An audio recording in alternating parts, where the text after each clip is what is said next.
दोस्तों, आज की वीडियो में हम आपको रमजान के हवाले से एक ऐसा करिश्मा बताने जा रहे हैं जिसको सुनकर यकीनन आप हैरान रह जाएंगे और सोचेंगे कि वाह, क्या रमजान का करिश्मा है, अल्लाह की शान कितनी बड़ी है।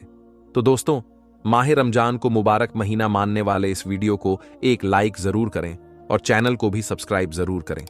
प्यारे दोस्तों, रमजान की आमद पर हर तरफ अल्लाह का नूर बरसने लगता है, हर तरफ अल्लाह की रहमत बरसने लगती है। ये वो महीना है जिसमें अल्लाह तबारक अव ताला बड़ा अता करता है। एक छोटी सी भी नेकी आपकी निजात का जरिया बन सकती है। दोस्तों, इस वीडियो को मोहब्बत के साथ पूरा आखिर तक जरूर देखते रहिएगा। दोस्तों, इस महीने में अल्लाह तबारक व ताला सबकी दुआ कबूल फरमाता है। प्यारे दोस्तों, इस महीने का हर कोई बेसब्री से इंतजार करता है। मुसलमानों के अंदर एक अजीब सी खुशी नजर आती है, हर तरफ रौनक ही रौनक हो जाती है। दोस्तों, एक 7 साल का छोटा बच्चा था जो जुमे की नमाज पढ़ने के लिए मस्जिद में गया। जुमे की नमाज के बाद इमाम साहब रमजान और रोजे की फजीलत बयान कर रहे थे। ये बच्चा भी रमजान और रोजे की फजीलत को बड़ी तवज्जो से सुन रहा था और उसके दिल में भी ख्वाहिश पैदा हो गई कि वो भी रोजे रखेगा, वो भी सहरी करेगा, वो भी इफ्तारी करेगा, वो भी अल्लाह की हम्दो सना बयान करेगा। प्यारे दोस्तों, अभी ये बच्चा सिर्फ 7 साल का है। आप उसके अंदर का जज्बा देखें, रमजान और रोजे की मोहब्बत देखें, और यही हाल और यही जज्बा रमजान शरीफ में तमाम बच्चों का होता है। प्यारे दोस्तों, वो बच्चा ये बयान सुनने के बाद अपने घर जाकर अपनी अम्मी से कहता है कि मुझे भी रोजा रखना है, मुझे भी सहरी में उठा देना। लेकिन मां जानती थी कि अभी मेरा बच्चा बहुत छोटा है, अभी वो इस लायक नहीं कि वो रोजा रख सके। लेकिन वो बच्चा था, वो बार बार जिद किए जा रहा था कि मुझे रोजा रखना है, अल्लाह की इबादत करनी है। और जैसे ही रात हुई वो फौरन सो गया। लेकिन सहरी का जब वक्त हुआ तो बच्चा ना उठ सका और बच्चे की मां ने उसे नहीं उठाया। मां ने सहरी की नमाज पढ़ी और कुरान पाक की तिलावत में लग गई। जब सुबह हुई, जैसे ही सूरज की रोशनी उस बच्चे के मुंह पर पड़ी तो वो उठ गया और उठते ही ये बात कहने लगा, मां, तुमने मुझे सहरी के वक्त क्यों नहीं उठाया? और इसी बात को लेकर वो बहुत ज्यादा रोने लगा और कहने लगा कि मेरी आरजू थी, मेरी तमन्ना थी कि मैं भी रोजा रखूंगा, लेकिन मां, आपने मुझे नहीं उठाया, मुझे क्यों नहीं उठाया? और वो बच्चा रोने लगा। उसकी मां ने उसे समझाया कि बेटा, अभी तू रोजा रखने के लायक नहीं है, अभी तू बर्दाश्त नहीं कर पाएगा। लेकिन वो बच्चा अपनी जिद पकड़े रहा और ऐसे ही पूरा दिन गुजर गया। फिर जब रात हुई तो वो बच्चा ये जानता था कि अगर आज रात सो गया तो फिर से नहीं उठ पाएगा। इसीलिए वो बच्चा रोजे की हसरत में रात भर जरा भी नहीं सोया। फिर जब सहरी का वक्त हुआ तो उसने भी सहरी कर ली और रोजा रख लिया। आज वो बच्चा बहुत खुश था, आज उसने रोजा रख लिया है। प्यारे दोस्तों, फिर जैसे ही सुबह हुई, सूरज निकलने लगा तो मां बेचैन हो गई, क्योंकि वो जानती थी कि मेरा बेटा ये बर्दाश्त नहीं कर पाएगा। वो किचन में गई और जल्दी जल्दी खाना बनाया और दोपहर के वक्त अपने बेटे से कहा कि कुछ तो खा ले मेरे बेटे, दोपहर हो गई है, तेरी ये हालत मुझसे नहीं देखी जाती है। बच्चे ने कहा कि रोजा तोड़ना गुनाह है। तब मां बोली कि मेरे बेटे, तेरा गुनाह मैं अपने सर ले लूंगी, कुछ तो खा ले मेरे बेटे, दोपहर हो गई है। बेटे ने कहा कि मां, मैंने सुना है कि जन्नत में हर रोजेदार जाएगा और हश्र के दिन जलवाए परवरदिगार पाएगा। मां, मैं अपना रोजा नहीं तोड़ूंगा। लेकिन वो मां थी, मां आखिर मां होती है। वो बार बार कहे जा रही थी कि मेरे बेटे, तेरा गुनाह मैं अपने सर ले लूंगी, तू रोजा तोड़ दे, तू कुछ खा ले, तू रोजा बर्दाश्त नहीं कर पा रहा है। लेकिन जो बेटा था वो किसी भी हाल में नहीं माना। वक्त गुजरता गया और फिर जब असर का वक्त आया तो बेटे की हालत बहुत ज्यादा खराब हो गई, यानी कि उसकी तबीयत इस कदर खराब हो गई कि उसका गला सूख गया।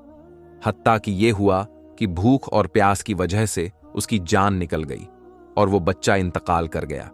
ये देखकर उसकी मां बहुत रोई, बहुत पछताई। इतने में मगरिब का वक्त हो गया। जैसे ही इफ्तारी का वक्त आया, उसने रोजा खोला और वो रोजा खोलती जाती और रोती जाती। फिर उसने मुसल्ला बिछाया और मगरिब की नमाज अदा की और नमाज अदा करने के बाद हाथ उठाकर वो दुआ करने लगी, या अल्लाह, मेरा बेटा चला गया, अब मैं क्या करूं? मेरी तो सारी कमाई लुट गई, अब मैं क्या करूं? मैं कैसे जीऊंगी?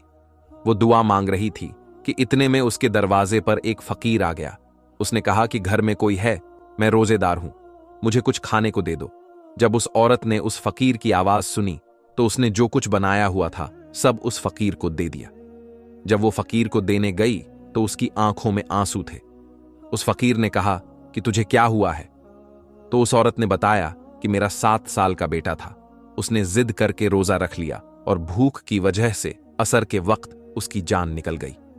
दोस्तों, फिर वो फकीर घर के अंदर आया और उस बेटे के सिरहाने खड़ा होकर बोला, उठ, खुदा का नाम लेकर, ऐ नन्हे रोजेदार।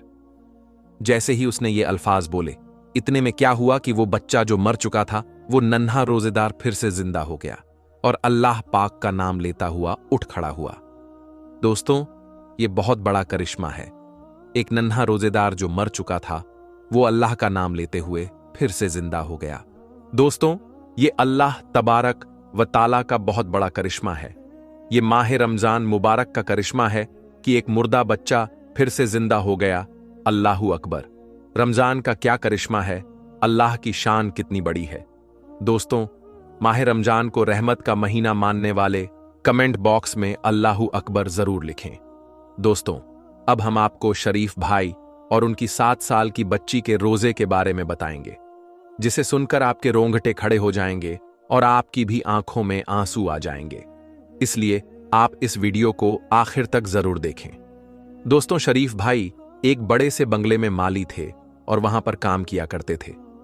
एक बार वो काम पर जा रहे थे तो उनकी 7 साल की बेटी कहने लगी, बाबा, आज मेरा भी रोजा है और आज इफ्तारी में आप वहीं लेकर आएंगे जो मैं कहूंगी। शरीफ भाई अपनी 7 साल की बेटी की आवाज सुनकर रुक गए और फिर बेचैनी से पीछे मुड़कर पहले बेटी को देखा और फिर अपनी बीवी को देखने लगे। बेटी ने कहा, मुझे इफ्तारी में बिरयानी खानी है और रायता और सलाद भी होना चाहिए और समोसे भी, पकौड़े भी और खीर भी, बस इतना ही। उस नन्ही परी ने उंगलियों के पोरों पर एक एक चीज अपने बाप को गिनवा दी, लेकिन उसके गरीब बाप के पास अपनी बेटी की यह ख्वाहिश पूरी करने के लिए जेब में एक सिक्का तक नहीं था। बेबसी से वो अपनी प्यारी सी बेटी का चेहरा देख रहा था, जो बाप के मुंह से जवाब सुनने के लिए बेताब खड़ी थी। शरीफ भाई ने बेटी से कहा, इंशाअल्लाह मेरी जान, मगरिब की नमाज में वक्त है, पहले जौहर की नमाज पढ़ लो, इफ्तारी में अभी बहुत वक्त है। ये सुनकर उनकी बेटी सना खुशी के मारे उछलते हुए वहां से चली गई। शरीफ भाई अपनी बीवी से कहने लगे, ये क्या पागलपन है, तुमने इसे रोजा क्यों रखवाया, जबकि तुम्हें पता है कि मेरे पास एक वक्त के खाने के पैसे तक नहीं है। कहां से लाऊं मैं इसके लिए इफ्तारी? अगर नहीं लाऊंगा तो इस बच्ची का दिल टूट जाएगा, ये नाराज हो जाएगी। ये सुनकर बीवी ने कहा, हां तो क्या फर्क पड़ता है उसका रोजा रखने या ना अपने से, सारा दिन इस बच्ची का रोजा ही तो होता है। मालिक साहब के घर से सड़े हुए फल लेकर खा लिए तो ठीक है, नहीं तो ये पूरा दिन भूखा गुजार देती है, या फिर 10 रुपए का एक बिस्किट का पैकेट दे देती हूं। इससे बेहतर तो मुझे यही लगा कि ये रोजा रख ले, कम से कम बार बार मुझसे खाना तो नहीं मांगेगी। ये कहकर बीवी रोने लग गई तो शरीफ भाई कहने लगे, मैं मानता हूं, मगर मैं क्या करूं, यहां इन मालिकों की गुलामी से कहां जाएंगे। यहां काम करते हैं तो सर छुपाने को छत और एक वक्त की रोटी मिलती है, वरना बाहर किराए के घरों में जाओगी तो एक वक्त की रोटी के लिए पैसे कमाओगी या फिर घर के किराए के लिए पैसे कमाओगी। इसके बाद शरीफ भाई ने कहा, अच्छा अब रोना बंद कर दो, छोड़ो इस पूरी दुनिया को, हमारे लिए सिर्फ और सिर्फ हमारा रब ही काफी है, जो इन लोगों को इतना मालूम दौलत दे सकता है, वो परवरदिगार हमें भी 2 वक्त की रोटी दे सकता है। ये सुनकर उसकी बीवी आंसू पोंछते हुए कहने लगी, शरीफ, आपकी यही बात मेरे दिल को सुकून पहुंचा देती है। शरीफ भाई ने कहा, ठीक है, मैं जाता हूं और शाम को मालकिन से कुछ पैसे मांग लूंगा। उन्होंने दे दिए तो अपनी गुड़िया के लिए इफ्तारी में उसकी मनपसंद चीजें ले आऊंगा। ये कहकर वो चले गए। असर की नमाज पढ़ने के बाद शरीफ भाई सीधा अपनी मालकिन के पास आए, जो बड़ी सी एलईडी पर कोई शो देख रही थी। शरीफ भाई को देखते ही मालकिन शुरू हो गई और कहने लगी, क्या सारा काम हो गया? बाकी हालत चंद दिन पहले मैंने देखी थी, बहुत बुरी थी, मगर मैं आज देखकर आई हूं, कुछ बेहतरी नजर आई है। काम चोरी के बजाय मेहनत किया करो, नहीं तो और भी लोग हैं, मैं किसी और को रख लूंगी। तो शरीफ भाई कहने लगे, नहीं नहीं, मैं बहुत मेहनत कर रहा हूं, खुदारा ऐसा मत करो। शरीफ भाई तो वहां से निकल जाने सुनकर भी कांप जाते थे कि इस घर की चार दीवारी से निकलकर कहां जाऊंगा। वो सर झुकाए खड़े हुए थे। तो मालकिन कहने लगी, अब जाओ, यहां से मुंह उठाकर क्यों खड़े हो गए? तो शरीफ भाई कहने लगे, बेगम साहिबा, वो आज मेरी बेटी सन्ना का रोजा है। आपको तो पता है मैं और मेरी बीवी तो आपकी तरफ से मिलने वाली इफ्तार से रोजा खोल लेते हैं, मगर वो बच्ची है, पहले रोजे की खुशी में उसने मुझसे कुछ पर फरमाइशें की हैं। उसे इफ्तार में उसकी मनपसंद की चीजें चाहिए, मगर बेगम साहिबा मेरे पास जेब में 1 रुपए तक नहीं है, इसलिए आप मेहरबानी करके मुझे आज कुछ पैसे दे दो तो मैं अपनी बेटी के लिए। अभी उन्होंने इतना ही कहा था कि इतने में मालकिन उनकी बात को बीच में काटते हुए कहने लगी, तुम एक काम क्यों नहीं करते कि तुम यहां आकर हमारे बंगले में रहने लगो और हम तुम्हारी जगह सारे काम भी कर दिया करेंगे, और जो एक कमरा तुम्हें रहने के लिए दिया है वहां हम रह लेंगे। अब की बार मालकिन के लहजे में बदतमीजी का भी असर था। वो कहने लगी, जब देखो इस काम के लिए पैसे चाहिए, उस काम के लिए पैसे चाहिए। अगर बेटी की रफ्तारी के लिए तुम्हारे पास पैसे नहीं थे तो उसे रोजा क्यों रखवाया? अभी उसे पानी पिलवाकर रोजा खुलवा दो, मगर बेटी का रोजा रखवाकर हम पर एहसान मत करो। उस दिन पैसे दिए थे तुम्हारी बेटी के इलाज के लिए, अब और उम्मीद मत रखो और जाओ यहां से। शरीफ भाई आंखों में नमी लिए बाहर आ गए, जबकि मालकिन गुस्से से सर झिड़कती हुई वापस सोफे पर जाकर बैठ गई और शो देखने लगी। शरीफ भाई वहां से आने के बाद बेहद उदास थे, लेकिन उन्होंने अपनी बेटी को प्यार से समझाने की कोशिश की। बेटी ने कहा, बाबा, आज आप मेरे लिए तेरी इफ्तारी में वो सब कुछ नहीं लेकर आए जो मैंने आपसे कहा था। तो शरीफ भाई ने कहा, मेरी बेटी, हम सादगी से इफ्तारी करेंगे, जैसे कि हमारे प्यारे नबी हजरत मोहम्मद मुस्तफ़ा सल्लल्लाहु अलैहि वसल्लम किया करते थे। प्यारे नबी पाक हजरत मोहम्मद मुस्तफ़ा सल्लल्लाहु अलैहि वसल्लम का नाम सुनते ही बेटी की आंखें खुशी और तजस्सुस से चमक उठी। वो बोली, बाबा, क्या सच में हमारे प्यारे नबी पाक सल्लल्लाहु अलैहि वसल्लम सादगी से इफ्तारी करते थे? और वो क्या क्या खाते थे इफ्तार में? बेटी के चेहरे की चमक देखकर मां भी मुस्कुराने लगी। शरीफ भाई ने अपनी बेटी से कहा, जी मेरी बेटी, हमारे प्यारे नबी हजरत मोहम्मद मुस्तफ़ा सल्लल्लाहु अलैहि वसल्लम बिल्कुल सादगी के साथ शहरी और इफ्तारी करते थे। खाने में उनकी पसंदीदा चीज खजूर थी, और इसके अलावा उनको जो भी मिल जाता अल्लाह का लाखों शुक्र अदा करते हुए बाखुशी खा लेते थे। बल्कि कई बार तो हमारे प्यारे नबी सल्लल्लाहु अलैहि वसल्लम इफ्तारी में सिर्फ खजूरें खा लेते, और कई बार भूखे रह जाते, लेकिन कभी नाशुक्री नहीं करते, बल्कि अल्लाह के शुक्रगुजार रहते। बाप की बातें सुनते हुए बेटी सन्ना मुस्कुरा रही थी। वो कहने लगी, ठीक है बाबा, मैं भी आज सादगी के साथ रोजा खोलूंगी और अल्लाह पाक का शुक्र अदा करूंगी। शरीफ भाई ने उसकी बात सुनते हुए गहरा सांस लिया और झुककर अपनी लाडली बेटी का माथा चूमा। दोस्तों, शरीफ भाई ने अपनी बेटी को समझा दिया कि हम सादगी से इफ्तार करेंगे, और बेटी मान गई। शरीफ भाई की बीवी, जिनका नाम सलमा था, वो भी ये सब कुछ सुनकर मुस्कुराने लगी और उठ खड़ी हुई, क्योंकि उन्हें घर की मालकिन के साथ इफ्तारी तैयार करने में मदद करनी थी।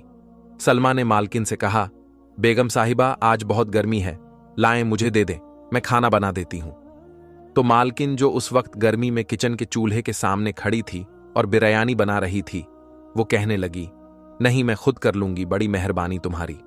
दरअसल तुमसे पहले जो मेरी काम वाली थी, मैं भी खाना उससे बनवा लिया करती थी, मगर फिर कुछ वक्त के बाद उसने किचन में चोरी करना शुरू कर दी। कभी सालन चुराकर डिब्बे में भरकर ले जाती, तो कभी फ्रिज से गोश्त वगैरह चुरा लेती थी, और कभी मसालों के डिब्बों से मसाले चुरा कर ले जाती थी। बस मैंने फिर उसे काम से निकाल दिया, और उस दिन के बाद मैं किसी पर भरोसा नहीं करती, खाना खुद ही बनाती हूं। सलमा उसकी बात अच्छे से समझ गई और उसे उसके हाल पर छोड़ती हुई वहां से निकल आई। बिरयानी बनाते बनाते अचानक मालकिन का मोबाइल बजा, और वो जो बिरयानी को दम पर रखने वाली थी, उसे वैसा का वैसा छोड़कर मोबाइल पर बात करते हुए किचन से बाहर निकल आई और यहां से वहां टहलते हुए बात करने लगी, और इस बात से अनजान हो गई कि किचन में चूल्हे पर रखी बिरयानी की डेगची में छत से छिपकली गिर चुकी थी। फोन पर बात करने के बाद वो वापस किचन में आई और मोबाइल पर नजरें टिकाए बहन का नंबर मिलाते हुए डेगची में चमचा घुमाने लगी और मिक्स करने लगी। वो इस बात से अनजान थी कि छिपकली का जहर पूरे खाने में मिल चुका है। मगरिब की अजान होने वाली थी और वो मालकिन, उसका शौहर और उसकी बेटी नैना सब इफ्तारी करने में मशगूल हो गए, जबकि शरीफ भाई और उनकी बीवी और बेटी किचन में बैठे उनके खाना खत्म करने का इंतजार करने लगे, क्योंकि उनसे बचा खुचा खाना ही इनको मिलता था। इतने में मालकिन का शौहर कहने लगा कि इनको यानी शरीफ के घर वालों को अंदर से बुलाकर खाना निकाल कर दे दो, आज उस बच्ची का भी रोजा है। तो मालकिन ने कहा, आपको कितनी बार कहा है मेरे मामलात में दखलंदाजी मत करो। मुझे अच्छे से पता है कि इन नौकरों को कैसे उनकी हद में रखना है। अगर आज उनके साथ अच्छाई करूंगी तो कल को ये सर पर बैठकर नाचेंगे। मुझे अच्छे से पता है, आप खामोशी के साथ अपना खाना खाएं। ये सुनकर उसके शौहर ने अफसोस में सर हिलाया। इतने में बेटी नैना, जो बिरयानी खा रही थी, वो कहने लगी, आज तो मम्मा का सारी बिरयानी खाने का इरादा है। ये सुनकर मालकिन ने अपनी बेटी की तरफ देखा, जो पूरी प्लेट बिरयानी खा चुकी थी। तो मालकिन ने कहा, सलमा अंदर से और बिरयानी लेकर आओ मेरी जान के लिए। मालकिन की आवाज पर सलमा ने जैसे ही डेगची का ढक्कन खोलकर उसे चमचे से हिलाया तो उसकी आंखें फटी की फटी रह गईं कि डेगची के अंदर एक छिपकली मरी हुई पड़ी थी। वो उसका ढक्कन जमीन पर फेंकती हुई बाहर निकल आई। बाहर आकर देखा तो मालकिन की बेटी नैना अपने गले को दोनों हाथों से पकड़े हुए अम्मा को पुकार रही थी और उसके मुंह से झाग निकल रहे थे। ये देखकर मालकिन अपनी बेटी से कह रही थी, नैना, नैना, मेरी बच्ची, क्या हुआ है? तमाम नौकर जमा हो गए। सलमा ने कहा, बेगम साहिबा, बेगम साहिबा, बिरयानी की डेगची में छिपकली मरी हुई है। सलमा की बात सुनकर उन्हें ऐसा लगा जैसे उनके पैरों के तले से जमीन निकल गई है। मालकिन के शौहर ने वक्त को खराब किए बगैर अपनी बेटी को गोद में उठाया और वो सब उसे अस्पताल की तरफ लेकर भागे, जहां नैना का मैदावास किया गया। डॉक्टर्स का कहना था कि उसकी हालत अभी भी खतरे में है। रोते रोते 2 बार मालकिन बेहोश हो चुकी थी, जिसे सलमा संभाल रही थी। नैना के कमरे के बाहर 7 साल की बच्ची सना बैठी हुई थी और उसकी सेहत के लिए अल्लाह से दुआ मांग रही थी, जबकि शरीफ भाई मालकिन के शौहर के साथ भागदौड़ करने में लगे हुए थे। मालकिन ने डॉक्टर से कहा, डॉक्टर, मेरी बेटी कैसी है? तो डॉक्टर बोला, सच बोलूं तो जब आप लोग इस बच्ची को यहां लेकर आए थे तो उसकी हालत को देखते हुए उसका बचना मुश्किल लग रहा था, लेकिन पता नहीं कैसे वो खतरे से बाहर है, बहुत मुबारक हो। यह कहकर डॉक्टर वहां से चला गया, जबकि मालकिन सिसक सिसक कर रोते हुए सजदे में गिर पड़ी। तो उसका शौहर कहने लगा, आज कैसे तुम्हें अपनी बेटी की तकलीफ महसूस हो रही है? देखा ना, औलाद की तकलीफ कैसे इंसान को बेबस बना देती है। मगर तुम्हें तो सिर्फ अपनी बेटी की तकलीफ महसूस होती है। इस बच्ची को देखो, जो कमरे के बाहर बैठी सूखे लबों के साथ बिना इफ्तारी किए तुम्हारी बेटी के लिए दुआ मांग रही है। ये वही बच्ची है जिसके बाप ने आज इफ्तारी के लिए तुमसे पैसे मांगे थे। ये वही बच्ची है जो तुम्हारी इफ्तारी का इंतजार कर रही थी, ताकि तुम्हारा पेट भरने के बाद वो अपनी भूख को मिटा सके। लेकिन तुम्हें खुदा का खौफ बिल्कुल नहीं आता इन पर ऐसा जुल्म करते हुए? जैसी तकलीफ आज तुम्हें हुई है, ऐसी ही तकलीफ आज शरीफ भाई और सलमा भाभी को अपनी बेटी को भूखा बैठे देखकर हुई होगी। जब तुम अल्लाह के बंदों पर रहम करोगी तो अल्लाह भी तुम पर रहम करेगा। अल्लाह के बंदों को तकलीफ पहुंचाओगी तो खुद भी तकलीफ सहने के लिए तैयार रहना। मुझे लगता है कि शायद अल्लाह ने इस बच्ची की दुआ सुन ली है, जो रात के इस पहर भी बिना रोजा खोले भूखी प्यासी अपने रब से तुम्हारी बेटी के लिए दुआएं मांग रही है। मालकिन जमीन पर सख्ते की हालत में बैठी रही। उसका दिमाग सुन्न हो चुका था, जबकि ये सब बातें बहती हुई आंखों के साथ रोते हुए दीवार से टेक लगाएं शरीफ भाई और उनकी बीवी सलमा भी सुन रहे थे। 15 मिनट सख्ते की अंदाज में बैठने के बाद वो वहां से उठी और बेजान होते हुए, कदमों को घसीटते हुए 7 साल की सना के पास आई, जो कमरे के बाहर दोनों हाथ दुआ के लिए उठाए बैठी थी और कह रही थी, नैना ठीक हो जाएगी। ये सुनकर मालकिन कहने लगी, बेटी मुझे माफ कर दो, मैं बहुत जालिम हूं, मेरे किए गए हर जुल्म के लिए मुझे माफ कर दो। सना को अचानक सीने से लगाते हुए मालकिन एक बार फिर से रो पड़ी। तो सलमा कहने लगी, नहीं बेगम साहिबा जी, आप क्या कह रही हैं? आपको माफी मांगने की कोई जरूरत नहीं है। इतनी देर में मालकिन का शौहर भी वहां पहुंच गया और कहने लगा, ये देखो सना बेटी, मैं आपके लिए क्या लेकर आया हूं। सना की आंखों में चमक आ गई और वो कहने लगी, क्या है अंकल इसमें? तो उसने कहा, इसमें इफ्तारी है, ये देखो, बिरयानी, शरबत, खीर, पकौड़े, समोसे, सब कुछ है। अपने सामने पड़ी इतनी ज्यादा चीजों को देखकर सना की भूख चमक उठी। वो मालकिन की तरफ देखकर कहने लगी, ये सब मेरे लिए है? तो मालकिन ने कहा, हां मेरी जान, ये सब आपके लिए है। अब आपको खाने से कोई मना नहीं करेगा। आपको इनमें से जो खाना है आप खा सकती हो। सना ने कहा, अम्मी बाबा, आपने भी तो इफ्तारी नहीं की है, आप दोनों भी आ जाएं, हम सब मिलकर खाएंगे। इसके बाद मालकिन और उसका शौहर और सना और उसके अम्मी बाबा सब साथ में बैठकर खाना खाने लगे। तो दोस्तों, आज की इस वीडियो में बस इतना ही। हम मिलेंगे आपको अगली वीडियो में। तब तक के लिए अल्लाह हाफिज।